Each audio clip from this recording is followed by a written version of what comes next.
Mark Anthony Garrett is a former Head Start student. And it's wonderful when you hear about a student that has left Head Start and done the kinds of things that he's doing. He's lecturing all over the country. But I'd like to introduce Mark Anthony Garrett to you, and I'm pretty sure you'll enjoy the presentation that he's getting ready to give you. Thank you. I'll tell them to save my voice, I'm going to use this microphone. Is that okay? Yes. Yes. Fantastic. Well, first of all, I'd like to thank Kamako for allowing me to come out this evening. I do a lot of traveling around the country, originally from Dayton, Ohio, but now reside here in Columbus. And definitely it is an honor to be here, to be in front of people who have made a decision in their life to impact children. And to be with an organization like Kamako, who is out in the community every day, making a difference in the lives of kids and making a difference in the lives of the community. So what I'm going to do is, ask my camera guy, there we go. Okay, thank you. Wanted my camera guy not to block it. But here's what I want to talk about this evening. I am not going to bore you with a bunch of statistics. I'm not going to bore you with some things that I think you don't need. I'm going to, as the kids say, keep it real. Do I have your permission to do that? And the reason that I want to do that is because when we begin to look at our children, when we begin to look at our families, we look in this country and we see that there is a decline of fathers in children's lives. We understand that there is an increase of children who are killing children. As I say, babies killing babies, babies having babies. So we are facing a major epidemic. And the epidemic is wondering to ourselves, what is the cost for us not to become involved? What is the cost for us not to build self-esteem in children? What is the cost for us not to build our families?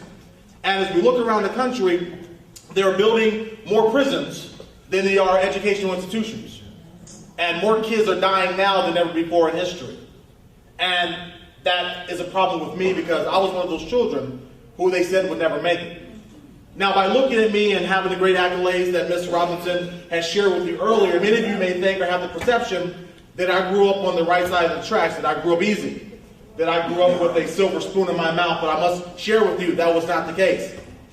I was born and raised in Dayton, Ohio, not having an opportunity to meet my real mother.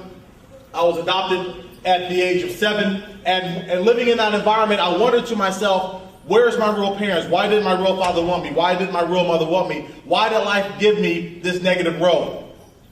But as I began to get older, and now at 36 years old, having beat every obstacle that people said I could never beat, having not done the things that people said that I would do, like dying and going to prison, ending up on drugs, I'm here today to share with you that your reality does not have to become your long-term reality. And what you currently see doesn't have to be the be-all, end-all of your life.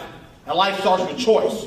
And the choice is we have a choice to live, we have a choice to die, and that's all there is. And in this life, we're all here for a purpose and we're all here for a reason. And I think that all of us in some capacity have to begin to fulfill our season. So I'm going to share with you this evening some things that I think will empower you to become better people. Because we cannot give what we don't have. So if we don't have love in our heart, we can't give it away. If we're not good role models for ourselves, we cannot be good role models for our children. So I'm going to give you some things that I think will help you to become better and to become empowered so that you can make a difference in this world. As I said before, at 36 years old, I wondered why life had been so rough. But now I understand that for everything there is a season. You know, in Ecclesiastes, it talks about that for everything there is a season under heaven, a time for everything.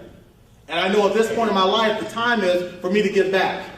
The time is for all of us to begin to look at who it is we are and look at our children, look at our families, and begin to say that it doesn't matter what the statistics say. All that matters is what we decide to do as individuals. And Ms. Robinson, I have to give her kudos and accolades because, as she said before, there was no money for this program. There was no budget. But here's something that I've learned very, very young. And that is that those people who can see the invisible can accomplish the impossible. Which means that you don't have to have the resources, you don't have to have all the money all the time, but if you can get a couple people with a vision, and those couple people can ask some other people, and those other people can ask other people, and we can have a whole lot of prayer, we can do a lot of things, we can make impossible things possible.